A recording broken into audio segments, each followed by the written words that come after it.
Thank you, Ruth. Or may I say Professor Ruth Arnon? Okay, since we have a long symposium coming, I'll skip some part of my words to the evening. Maybe I'll say at the dinner some words, but for kind of humor, before we start the symposium, I have read, when I try to know something about the background, that Michel and Claire are nearly married for almost 60 years. So I decided to tell you both that married for 60 years is much more achievement than getting to 80. For getting to 80, you need just to be in good health. That's it. Okay, so let's start, and we'll start according to the program.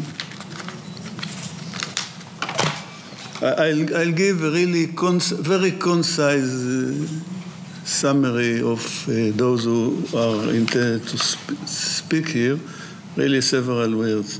So the first one will be Professor Andrew Chan. Andrew Chan is the head of the Department of Neurology and Deputy Director at Bern University Hospital in Switzerland. His research on multiple sclerosis has received many awards. So come to the podium, please. Well, thank you very much. I have to admit that I'm deeply honored to be allowed to speak at this special occasion. And when Michel asked whether I would be able to come, there was absolutely no hesitation, because it is very clear for me that really your work still has a major impact on my daily clinical activities as a clinical scientist and the patients alike. And this is really what I would love to talk about and what I would like to explain to you during the next 30 minutes, how your work, the work of Professor Revel, has really impacted on the way we treat multiple sclerosis even today. So what are we talking about? We're talking about a disease which affects about 2 to 3 million people with rising incidence worldwide. However, it's not the mere number of the patients. It's the issues which are on top which make this disease so grave. So it's not only a disease which may lead to disability, but it also affects neuropsychological function. Just imagine your partner, your employee, your boss has something which affects his brain and his personality alike. And when it comes at an early age, I think it's very clear that this has a large socioeconomic impact, this disease. We have understood also with the introduction of modern immunotherapies that probably the pathogenesis of the disease is heterogeneous. And therefore, we are very happy that we have made a large progress in inventing more than a dozen immunotherapies meanwhile, which can benefit different phenotypes. Do you happen to know who these people are? This guy in here? So I thought I'd bring someone who should be known to several generations.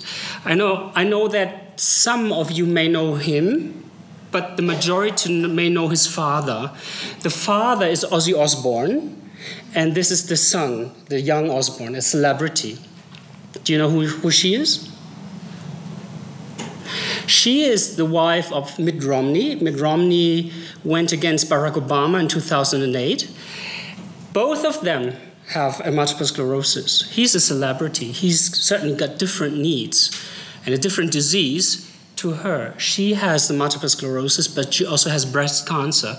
And I think by that, it highlights very well that we're talking about a disease which cannot be tackled with one agent alone or with one path alone. The way to progress is not as simple one step after another, but It was rather windy, one has to say. And also one has to say, not all the inventions really did change the basic assumptions. And one example is, for example, how we diagnose MS meanwhile. Yes, of course, we take advantage of very modern technologies such as MRI techniques. With that we can detect even clinically silent lesions. But that modern technique has not changed the basic rules of diagnosis, that we want to detect lesions which are disseminated in space in the central nervous system, and which has also been indicated by the diary of a young British nobleman who has demonstrated the same thing. He says, I have seen something, and then it disappeared, so my eyesight went bad, and after 2 weeks, without anything having been done, my eyesight completely recovered. That's one lesion in the optic nerve. And the second lesion, for example, is in here, in his handwriting, where you can see that his cerebellum will not allow him to write properly anymore. So we clearly have a lesion which is disseminated from the first lesion, and we also have a dissemination of lesions in time. So the point I'm trying to make is what we can learn from the patients is also translated 2 decades later. Similarly, this holds true also for the therapeutic landscape. I have mentioned that we really meanwhile have a dozen substances, and of course, you have mentioned it before, pivotal for that development has been the introduction of A, glutamic acetate, and B, interferon-beta. I will not prioritize any, but that was really the first time that we had agents which were able to alter the disease course of the disease-modifying agents. Before, we were only able to shorten relapses and to do something with the symptoms. And we have made a large progress because initially we focused on something like we want to reduce relapse rate, and I will show you later what that means. And we want to somewhat delay disability. And now we're talking about survival, we're talking about no evidence of disease activity or freedom from disease activity, things like that. But is it really that easy? Well, if you look at these graphs, it appears to be easy. These graphs we neuroimmunologists love to show because it looks fancy and it makes us look like we are really highly intelligent and we are really straightforward. Because it somehow implies that we have understood how multiple sclerosis will develop. We claim that somehow in the periphery there's immune activation of different immune cells, namely different T cells and B cells alike, that somehow migrate over the normally secluded blood-brain barrier, get reactivated in the central nervous system by an enigmatic mechanism, and then in concert with other cells of the innate immune system and humoral immune system will attack the myelin sheath of the axons and the axons themselves. And now comes the clue. Of course, we claim that we know where every single substance that we have interferes. Is that really that way? No, of course not. And even the first development of interferon-beta was not as straightforward, which is shown in here. So this was a group of very brave, of course, American colleagues, brave and American. Who else would do something like that? So you know or you assume there's some virus associated with the pathogenesis of multiple sclerosis. Then you know, for example, by the work of Michel, that interferons do have an antiviral property. And what you do is you take 18 MS patients and then you inject intrathecally, meaning in the spinal, into the spinal fluid, interferon gamma. And what you see is a beautiful increase of the relapse rate. This is what I meant with brave. Then the authors go on and discuss, well, that is not quite a success, but the way to move on may be that you look at type 1 interference, alpha and beta interference, because at least in vitro, they are known to be counteractive to interferon gamma. And this work really, and this assumption has been substantiated, among others, of course, for example, by Professor Revel, who really showed the molecular mechanism by interfering, for example, with STAT1 transduction mechanisms, how this interference between interferon beta and interferon gamma goes. But all this work really, in the end, led to the approval of the interferon betas. Let me show you another example of so-called targeted or directed translational medicine in neuroimmunology. Maybe at the first glance, somewhat more straightforward. So in MS research, we do employ an animal model. And that animal model was pivotal in identifying a cell adhesion molecule, a special integrin, the VLA4, which is used by the lymphocytes in order to transmigrate over the secluded blood-brain barrier. And the next step is very clear.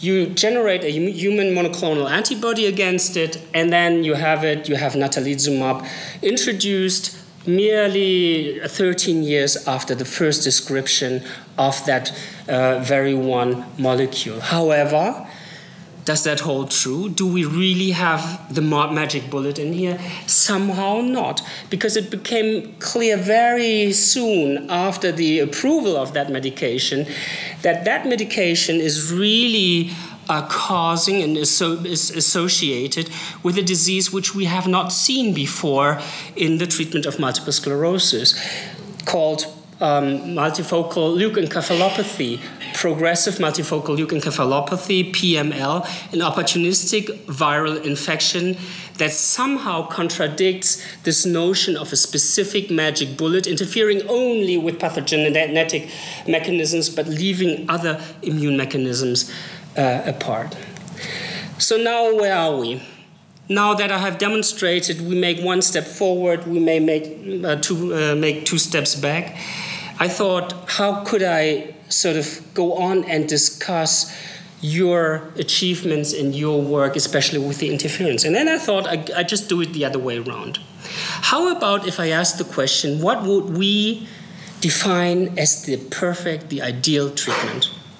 That would be, you would want to have a robust efficacy. Of course, you would want to have few serious side effects. You would want to somehow address the pathogenesis, which may be heterogeneous. And then you would want to find means to individualize treatment. Individualize the treatment for Pat Romney or for the son of Ozzy Osbourne.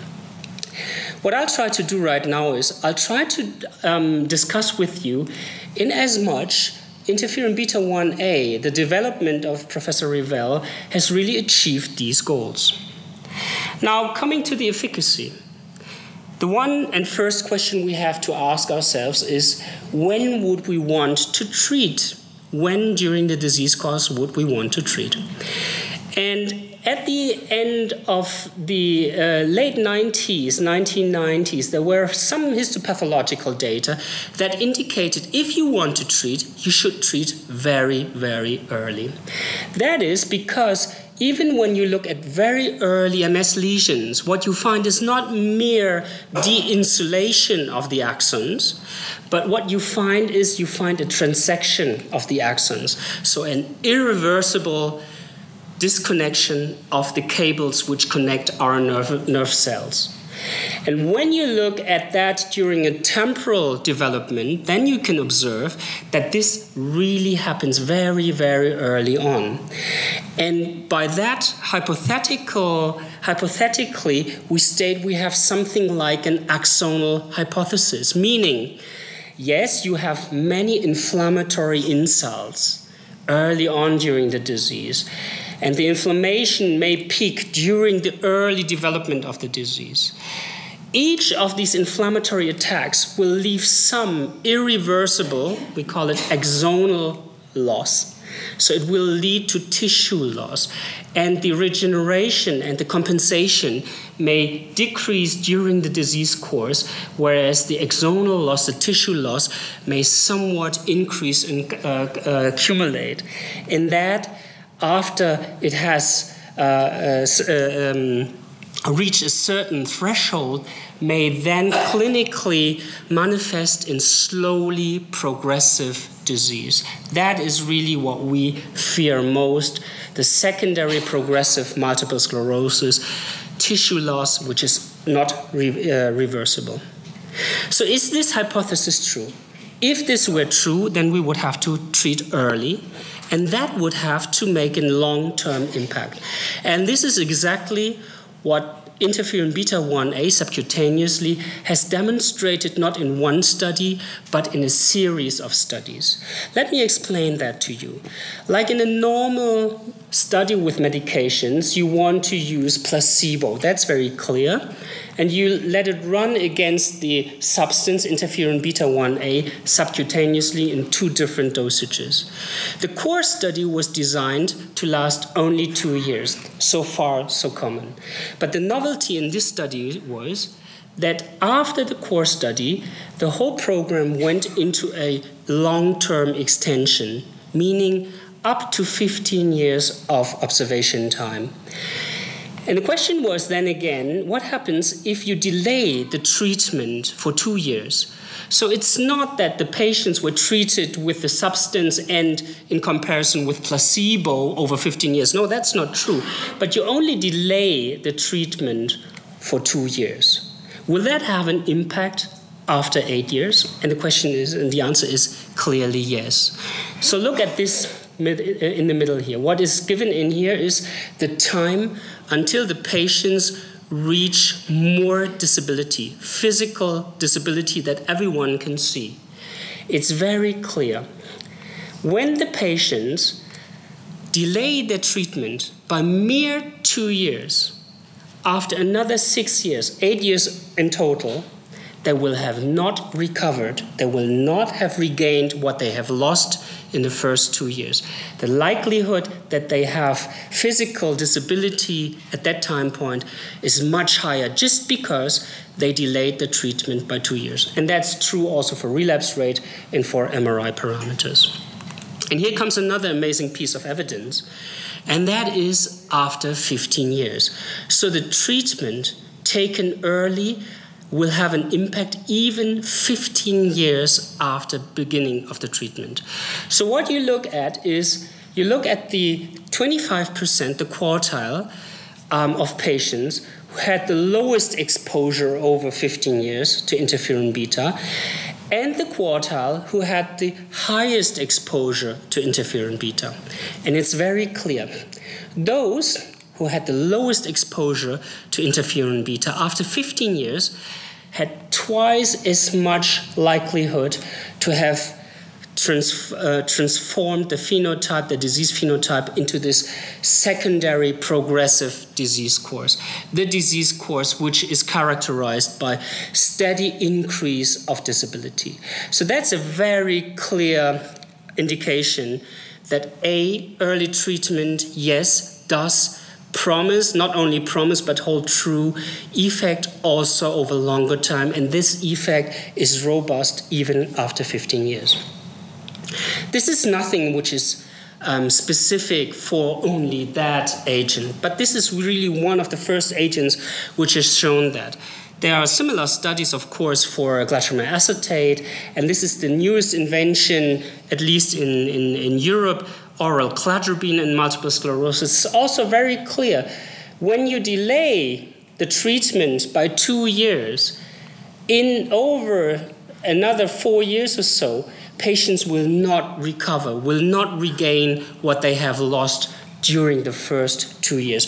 That's a very basic fundament now of modern MS therapy. If we want to treat, we want to treat early. One of the big challenges to the so-called platform therapies, interferon and glatiramer acetate alike, was in the 2010s the introduction of the first generation of oral substances. And this slide is supposed to tell you a couple of things. Point number one is, like I mentioned before, neuroimmunologists are not geniuses. They steal from other indications. So one agent we stole from traditional Chinese medicine. This is not why I'm here, but anyhow. One agent we stole from rheumatology, and one agent we stole from psoriasis with really, really weak evidence. So this is, be critical when people try to sell you, we are good and we really do translational science in here. The second thing is, yes, tablets are more convenient for some patients, maybe not for all of the patients, and we will hear about that later. There are means to somehow ameliorate the burden of treatment for the patients of injections. For example, electronic devices which look like the first iPhone you ever had in your hands or something. And the third thing is, not everything which is new or newer is necessarily better. And I'll try to demonstrate that with the substance fingolimod. Because very soon after publication of the results, it became very clear it must be more efficacious. Is that true? Well, the people told us, this substance makes 50% less relapses, whereas the older interferon-beta 1a only makes 30% less relapses. So it's clear, 50-30, story's done. Is it that clear? So let's look at the raw data. We're looking at this pivotal interferon-beta 1a trial. And what you can see in here is, yes, we see a relapse rate reduction of 33%. And when we look at the fingolimod trial, we see a relapse rate reduction of rather something more than 50%, because when you look at the placebo group, we have 0.4 relapses per year down to 0.18. But then again, look at the total numbers. Here we have much higher relapses over 1 or 2 years. So we're really comparing apples with pears in here. You cannot compare 30 with 50% when you look at that data in here. That really tells you somehow there was a change. There was a change in the way MS patients behaved over the decades.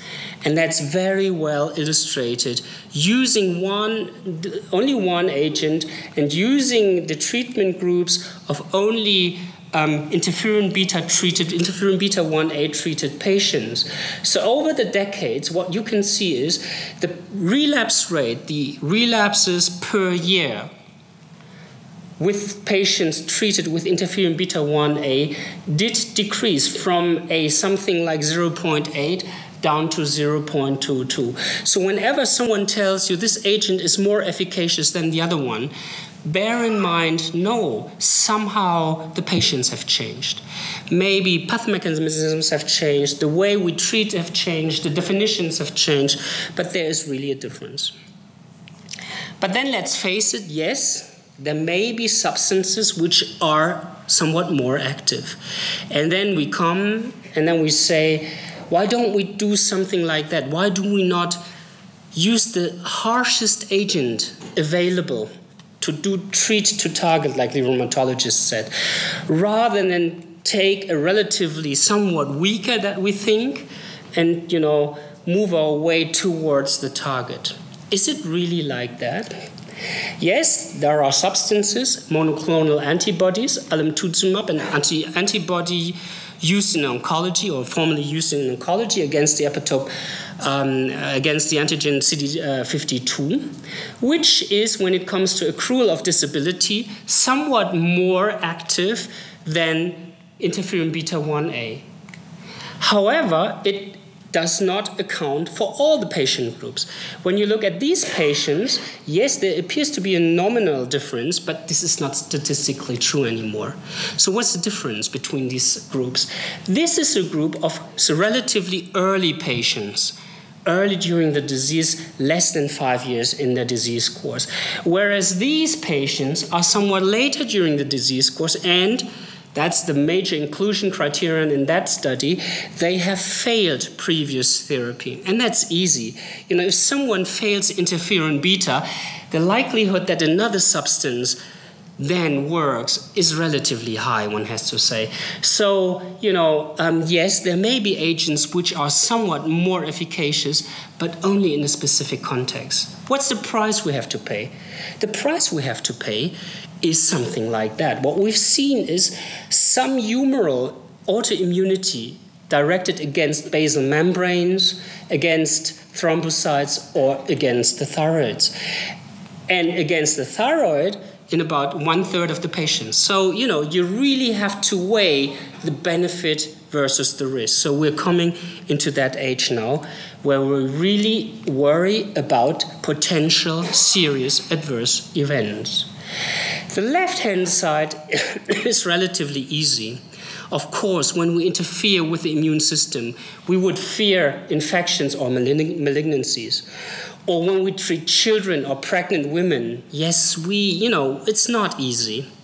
However, what is really worrisome is on the right-hand side, the non-anticipated side effects. I have mentioned the PML cases, the progressive multifocal leukoencephalopathy that we have seen with many substances meanwhile, and I've also mentioned the secondary autoimmunity with the anti-CD52 antibody. So really the question is, all the development over the past decades, has it really led to magic bullets?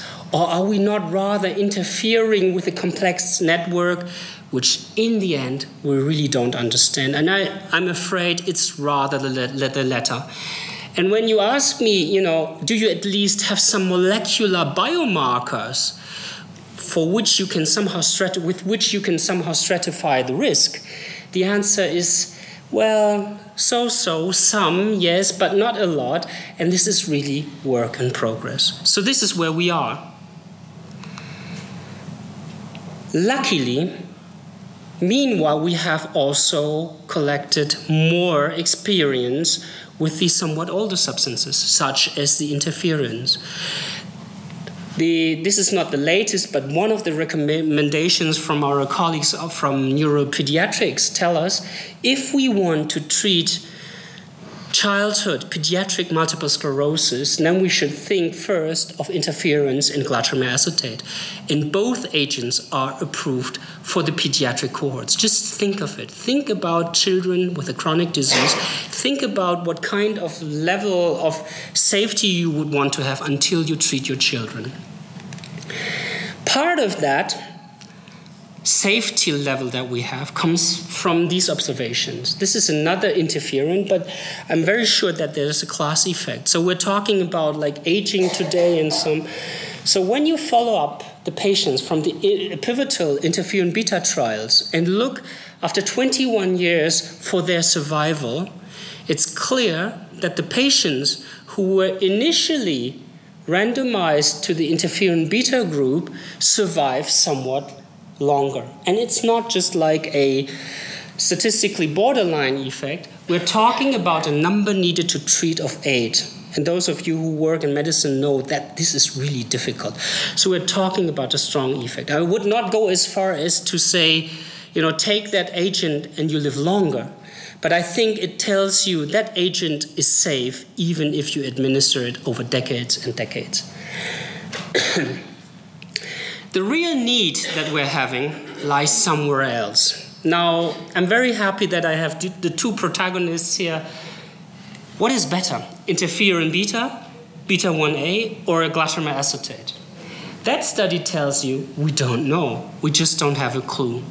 So does it really not matter what I tell my patients? Can I tell him, it doesn't matter what you take. It doesn't matter whether you believe study A or B more? No, it's probably not that case. These were among the biggest and largest studies ever performed in multiple sclerosis.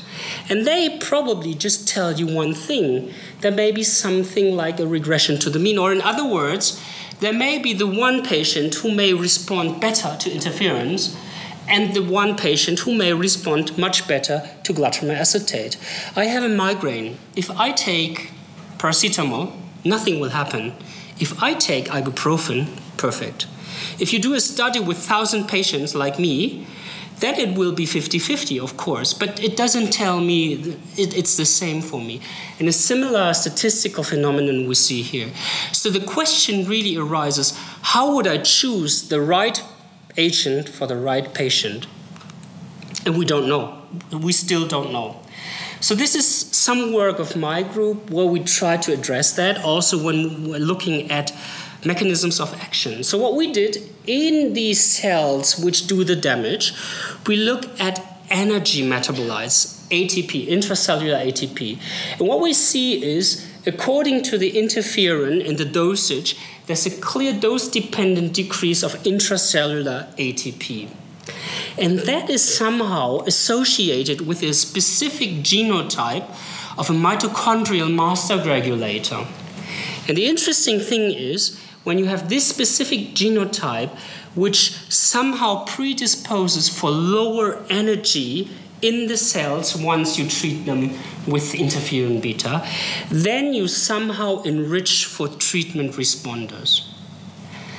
That may be plausible because we believe that mitochondria play a pivotal role in disease pathogenesis. Mitochondria energy will be important for the immune cells, like I have shown in before, but they may also be important for the target structure, the brain, the spinal cord, that if you destroy the power plant of the axons, of the nerve cells, then of course the axon will be destroyed. And that can happen in an acute fashion or in a chronic fashion where you slowly overload these cells by a redistribution of sodium channels with calcium. So there is some plausibility in that in our observations. However, if you ask me today, and I'm sure also Michel would say the same thing, so tell me what is the real mechanism of action of interferon beta? We don't know. We just don't have a clue. So yesterday I looked it up. If you put this in, if you type that into PubMed, you find close to 3,000 references which want to tell you, I have found the mechanism of action. None of them probably is 100% true. However, something may hold true, like I've shown you before, the work of my group, which may be associated and could be used with interferon as a biomarker. Well, coming to an end, where are more recent developments? More recent developments in medicine deal with vitamin D. Whenever you go to the coiffeur or to the dentist and go flip through the journals, you always see vitamin D. Vitamin D is good against everything. So yes, vitamin D may also have an association with multiple sclerosis.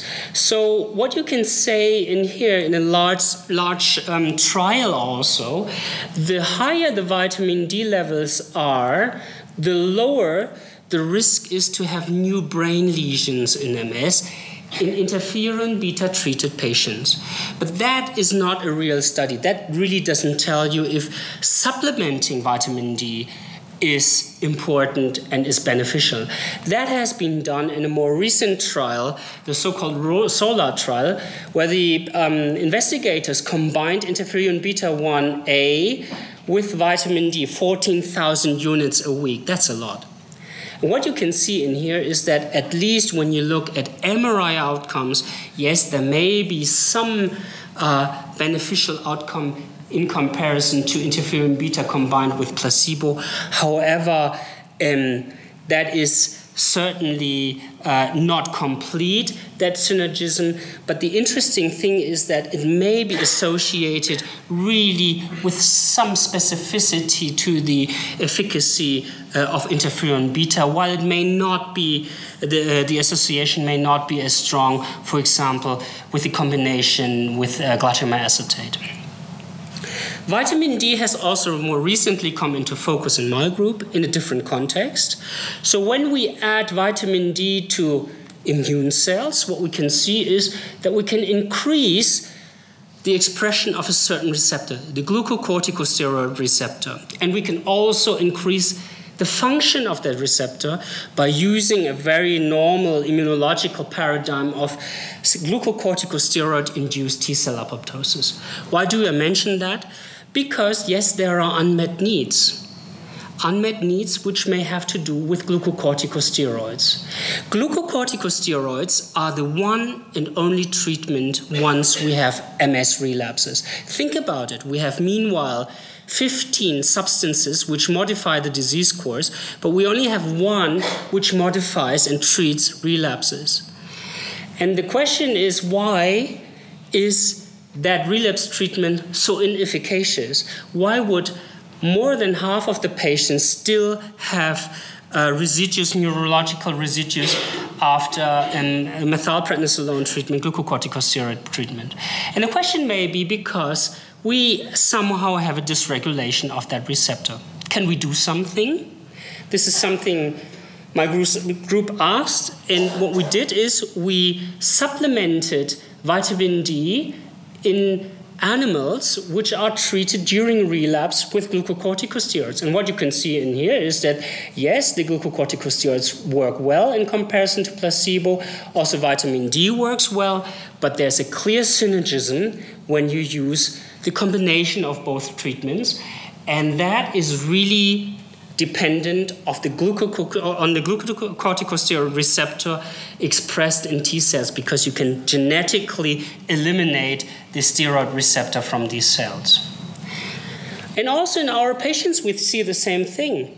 So those patients, is exactly those patients who have a relapse and do not recover using that glucocorticosteroid treatment, they are the ones who have the lowest vitamin D levels. And when you ask me about the molecular mechanism, we think this is mediated by a specific